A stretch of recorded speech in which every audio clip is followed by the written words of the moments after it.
Kembali berjumpa Renungan Malam dengan Pendeta Johnny Stephen. Saudara kekasih di dalam Kristus, Shalom. Kita berjumpa kembali, sungguh sangat bersyukur dan bahagia kita boleh bersama. Bahkan bagi saudara yang sempat mendengarkan sapaan gembala pada hari ini, malam ini merupakan satu seri yang ke-40, saudara. Seri ke-40, waktu yang Tuhan pimpin kita selama masa-masa lockdown ini. Udah 40 hari Rabu Tuhan memberikan kesempatan kita berteduh, bersateduh bersama melalui renungan-renungan sapaan firman Tuhan ini. Malam ini terambil dari surat 1 Petrus pasal 2 ayat 11 dan 12. Demikian bunyinya, saudara-saudaraku yang kekasih, aku menasihatkan kamu supaya sebagai pendatang dan perantau, kamu menjauhkan diri dari keinginan-keinginan daging yang berjuang melawan jiwa. Milikilah cara hidup yang baik di tengah-tengah bangsa-bangsa bukan Yahudi, supaya apabila mereka memfitnah kamu sebagai orang durjana, mereka dapat melihatnya dari perbuatan-perbuatanmu yang baik dan memuliakan Allah pada hari Ia melawan mereka. Saudaraku, tema kita adalah perjalanan hidup sebagai musafir, sebagai orang beriman di tengah dunia ini. Hendaklah selalu berkenan untuk hidup memuliakan Tuhan, artinya menyenangkan Tuhan. Ada lagu rohani dalam bahasa Inggris yang mengatakan, "This world is not my home, I'm just a passing through." Dunia ini bukan rumahku, aku hanya berlalu saja. Nah, kalau dunia ini bukan rumah kita, lalu di manakah rumah kita yang abadi itu? Rumah yang sejati? Jawabannya Alkitab mengatakan rumah yang abadi itu adalah di surga. Tempat di mana Allah berada, tempat di mana Yesus Kristus menyediakan tempat yang terindah bagi kita orang percaya. Perikop daripada tulisan Petrus ini mengajarkan bahwa sementara kita ada di dunia ini, hendaklah kita hidup mawas diri, berhati-hati, menjalaninya di dalam kehidupan kita sehari-hari ini. Apakah kehidupan kita ini sungguh-sungguh menyenangkan Tuhan, meninggikan Tuhan, memuliakan Tuhan? Saudara, Petrus mengingatkan agar kita itu pertama, yang satu di ayat yang ke-11, hendaklah kita dapat menjauhkan diri dari keinginan-keinginan daging. Apa itu keinginan daging? Saudara-saudara, keinginan daging di sini apa yang dimaksudkan dengan dosa keinginan daging? Apakah hanya sekedar melanggar pada norma etika hidup saja? Saudara-saudara, pengajaran Alkitab mengatakan keinginan daging yang membawa dosa itu, dalam pengertian, dalam ulasan daripada Rasul Paulus di surat Galatia, merujuk kepada perbuatan daging yang nyata, yaitu di pasal 5 Galatia ayat 19-21, yaitu termasuk di dalamnya adanya percabulan, kecemaran, hawa nafsu, penyembahan berhala, sihir, perseteruan, perselisihan, iri hati, amarah, kepentingan diri sendiri, percederaan, roh pemecah, kedengkian, kemabukan pesta pora, dan sebagainya, dan seterusnya.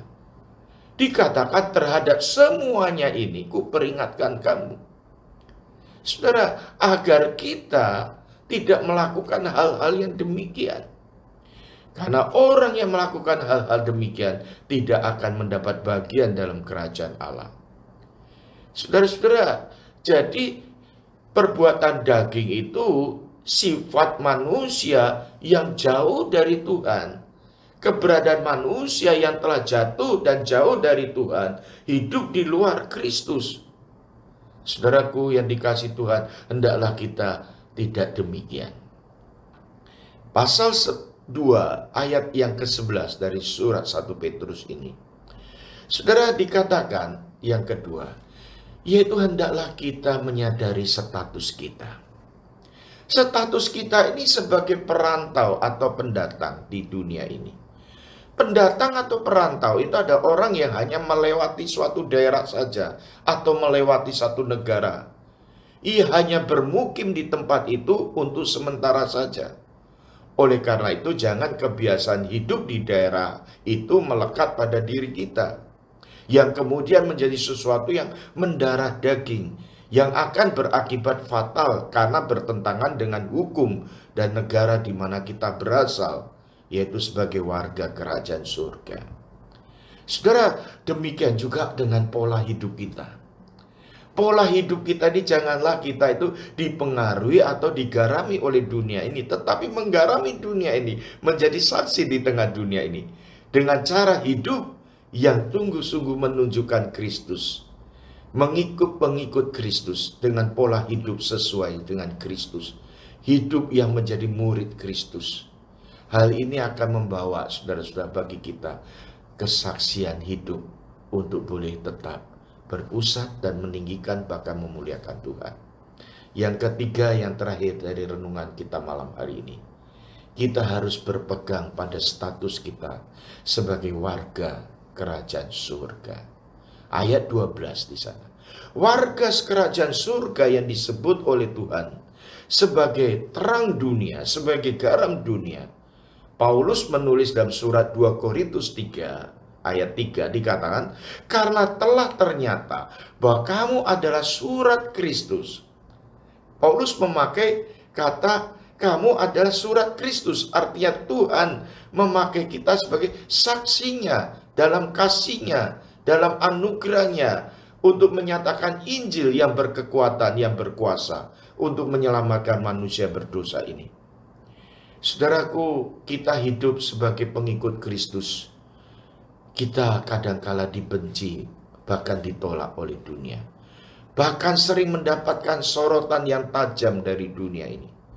Pada abad pertama, saudara-saudara, kalau kita perhatikan di zaman abad-abad permulaan, di mana sakramen perjamuan suci disalahpahami oleh masyarakat sebagai upacara agama, di mana orang Kristen makan daging dan minum darah. Padahal kita harus mengetahui bahwa makna perjamuan kudus itu adalah mengingat peristiwa penderitaan Kristus, yaitu melalui cawan anggur yang melambangkan darah Kristus, roti yang melambangkan mengingatkan tubuh Kristus yang terpecah-pecah. Kita diingatkan dunia seringkali memusuhi kita, memusuhi orang percaya.